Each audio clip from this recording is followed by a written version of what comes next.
People spend a fortune searching for the fountain of youth. Turns out it was right under our noses the whole time. We live in a time where being tired, stressed, and sick has become the norm, and most people don't even question it. This show exists because I believe that health is not a luxury. It's foundational. You can't think clearly, lead effectively, or show up fully for the people who depend on you if your body is working against you. Every week on Healthy and Black, I sit down with physicians, scientists, executives, athletes, and thinkers who will challenge what you think you know about health and give you tools to feel better, think better, and perform better. I'm Dr. Jarek Conrad. Let's get into it. Hello. It's your host, Dr. Jarek Conrad. Thank you for joining me on this episode of Healthy and Black. Have a fun one today. Maybe something you haven't thought about. It's summertime. I think we've officially passed the first day of summer, and people are wondering, what's the best way for me to get that summer body together? If you haven't worked on it for the winter, you can work on it now and still get it right before the fall comes. And the challenge I have for you is don't think about your weight and all that stuff. Think about your age. In fact, you can get younger this summer.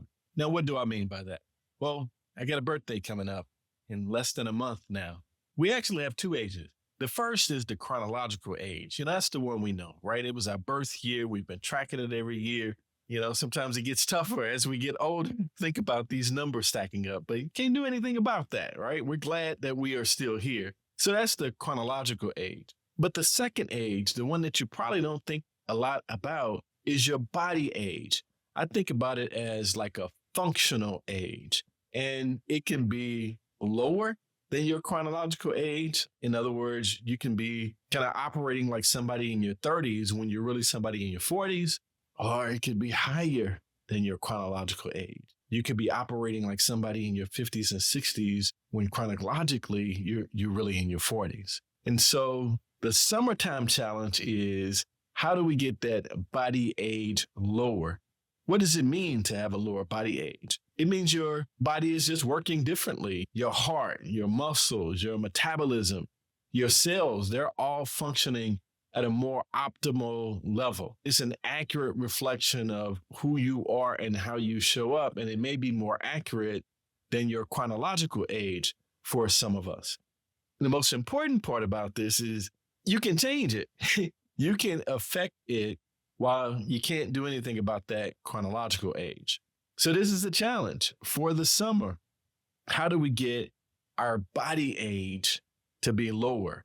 Now, the things that you have to do to get your body age lower, same things that you have to do to get in shape and all that stuff anyway. So you'll end up looking better, but more importantly, you'll end up feeling better and ready to tackle the next year and the next year more effectively. So let's think about this chronological age and this body age. What are the kinds of things that make up the body age? This is going to sound like a kind of a record on repeat if you've been listening to the podcast, but your fitness level is critically important, and your measurables, your blood pressure, the blood sugar levels, your overall strength, what's your balance like? It takes into account things like cholesterol. It also takes into account family history.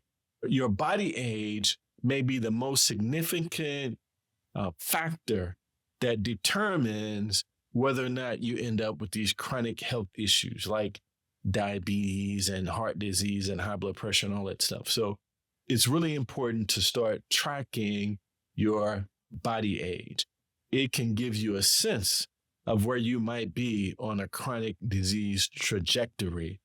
And, you have time to do something about that. So what would this challenge look like? Well, all the pillars of lifestyle medicine come into play. So sleeping 7 to 9 hours a day, eating nutritious meals. For me, that means 100% plant-based. For you, it may not be 100% plant-based, but can we get some Mediterranean diet, or, can we get something closer? At least make it plant forward, meaning that that's what you lead with. The majority of the foods on your plate are plants versus animal products, and certainly versus a processed food. So the nutrition one is really important. Again, more than half of what the average person eats is processed. It's not technically food because it doesn't do for your body what food is supposed to do for your body. So sleep, nutrition, obviously exercise. And this is again where I think people, they make too much out of it. They make it a big thing and they make it a bigger deal than what it has to be. You don't have to go and buy the matching outfit and get you some new sneakers and get your nice water bottle and get your a pre-workout drink and a post-workout drink and find the right fitness plan and schedule where you're gonna go and try 2 or 3 gyms to fit. Yeah, to do all that stuff. Just start moving. Move in your office, move in your house, go up and down the stairs, lift things, twist, pull. You just got to start moving. And you can work on, those other nuances as you go. But don't wait until the conditions are quote unquote perfect before you start moving. And again, just 30 minutes a day, 30 minutes a day every day of some kind of vigorous exercise is really important. And just make sure you're putting in some kind of resistance training. I have this conversation with women all the time who say, well, I don't want to get big and I don't want to get a bunch of muscles, so I'm not going to lift heavy weights. Well, you got to lose fat before you start to build muscle. And so you actually start to take up less space as you lift weights than you do take up more space. So you got time. You start toning out and burning fat and, you start getting to the point where your muscles are getting bigger and you want to, relax that and start working out a little bit differently, maybe really light weights and move them a lot of times. You can do that, but you will have time. So the exercise one is really important. Stress is a really important pillar when you think about lifestyle medicine. And the ability to reduce your stress. This is a hard one because so much of our stress comes from things that we don't feel like are in our control. We're reacting to so many things. And you've heard this many times now, not just from me, but I'm sure you've heard this before, is that you have to choose to respond versus react. Nobody can make you feel a certain way. Nobody can make you react a certain way. We got to be adults and we have to be able to more effectively control our responses, which allows us to put things in perspective. And oftentimes it can slow things down so that you can make better decisions that are going to result in less immediate stress and certainly less long-term stress. So you got to figure it out. Now, the good news is that exercise helps with it and the healthy diet helps with it as well. But you got to figure out your thing. Your thing might be different than my thing. I finally started back doing Tai Chi. And it's been almost 6 months now. And that's been fun for me. Sometimes my schedule doesn't allow, so I have to adjust and try to do things from home. But it's been really, really good for me in terms of reducing stress while I'm trying to launch a new company. So that's a really important part. Relationships, another really important foundational piece when we're talking about lifestyle medicine. You've heard in previous episodes me quoting stats about how important relationships are and how we have more friends than ever through social media, but in some ways, fewer real friends than ever because we're not actively engaged in deep relationships. We're friends with people we don't even know. We may have met them in passing or they just sent us a friend request. So we got to use that term friends loosely these days. But it's just really important to have a deep relationship with someone. This last pillar of lifestyle medicine is around avoiding quote unquote risky substances. So of course, cigarettes are there. Of course, illegal drugs and all that stuff is there. But alcohol is a big issue. And I know when I start talking about pulling back alcohol, maybe having events that there's no alcohol present or it is at least reduced, people start looking at me funny and like, who invited this guy? Like, I came to this thing so I could wind down and have some alcohol. Well, there is no healthy amount of alcohol, period. Go back, look at the most recent studies, and you'd be alarmed at what it says about alcohol consumption. So be careful. I know it's summertime. People have events, cookouts, and travel, and people want to reward themselves with alcohol. But I'm hoping that you can start to understand that alcohol isn't a reward.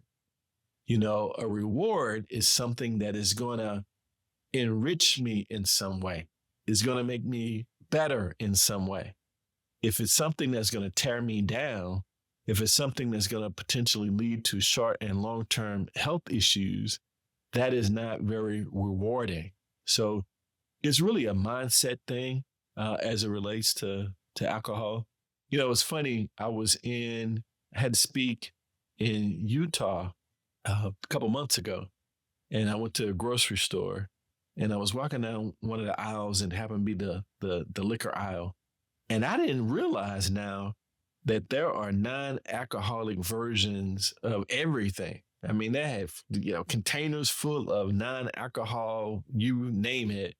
And at this point, they probably got the science right. The stuff probably tastes just like the regular thing without the alcohol, the negative effects of alcohol. So, if you just need something in your hand or you like the taste of, certain things, maybe you can replicate that without the alcohol. I know this is tough. You know, particularly the culture around wine, for instance.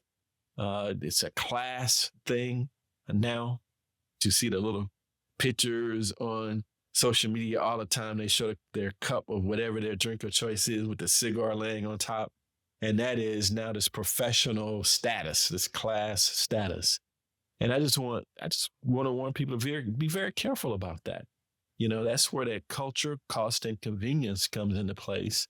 And it's absolutely ruining our health. So it's going to be very difficult for you to reduce your body age or for you to achieve any of the health goals you might have set for yourself if you're someone who relies heavily on these substances.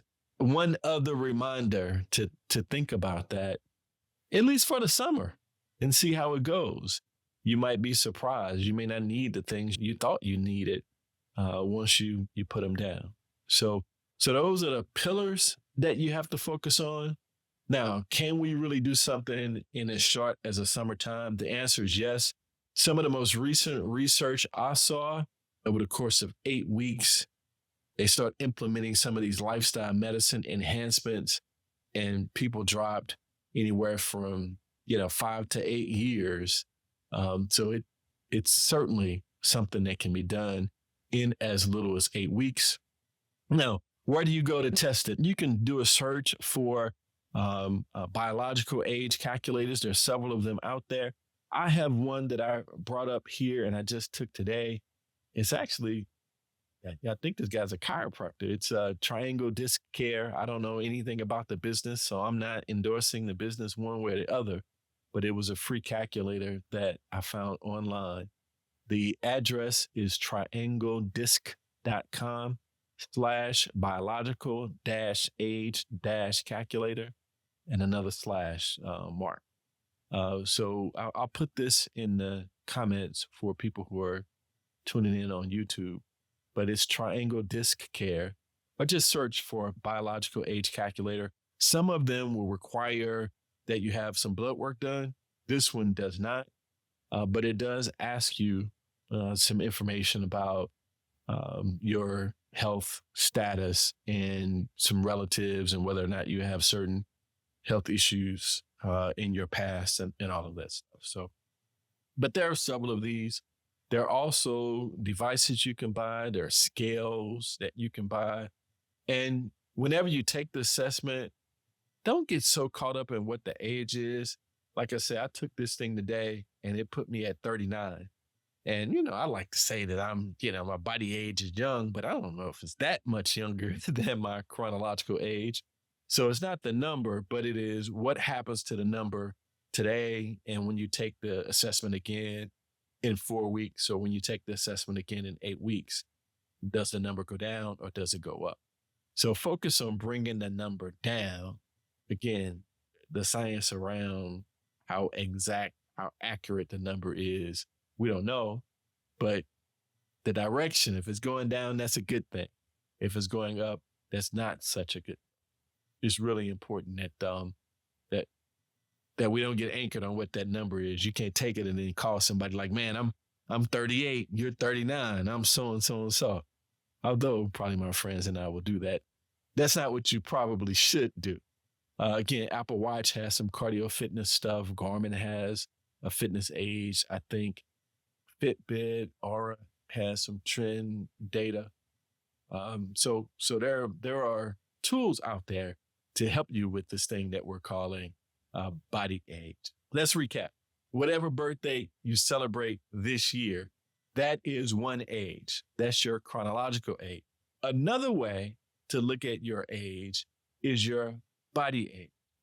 And the goal is, how do I get my body age as low as I can? And how do I increase the gap between what my chronological age is and what my body age is?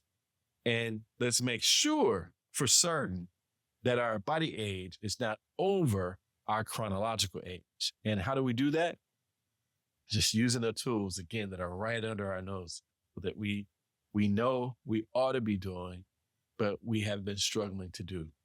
Eating right, working out, reducing stress, building relationships, getting enough sleep, avoiding risky substances. Check those boxes and you'll be well on the way to reducing your body age. Thank you for tuning in once more to Healthy and Black. I hope that this discussion around body age versus chronological age has you thinking. I hope you will take the challenge. And if so, send me something. Send me an update. Start today and send me an update in 8 weeks. You don't have to tell me your age, but you might want to say I'm 5 years younger. My body age is 5 years younger. It's 10 years younger. It's whatever the amount is. Just at least let me know that. And if you do that, you not only look good, but you'll feel good as well. So until next time, don't let culture, cost, or convenience ruin your health. Take care. Thank you for spending this time with us on Healthy and Black. If today's conversation landed for you, share it with at least one person in your life who needs to hear it. And if you're ready to go deeper, to do the personal work required to feel better, think better, and perform better, I work with high-achieving professionals through my coaching practice. You can learn more and get started at jaredconrad.com. I'm Dr. Jared Conrad. Keep investing in yourself. And remember, don't let culture, cost, or convenience ruin your health. Until next time.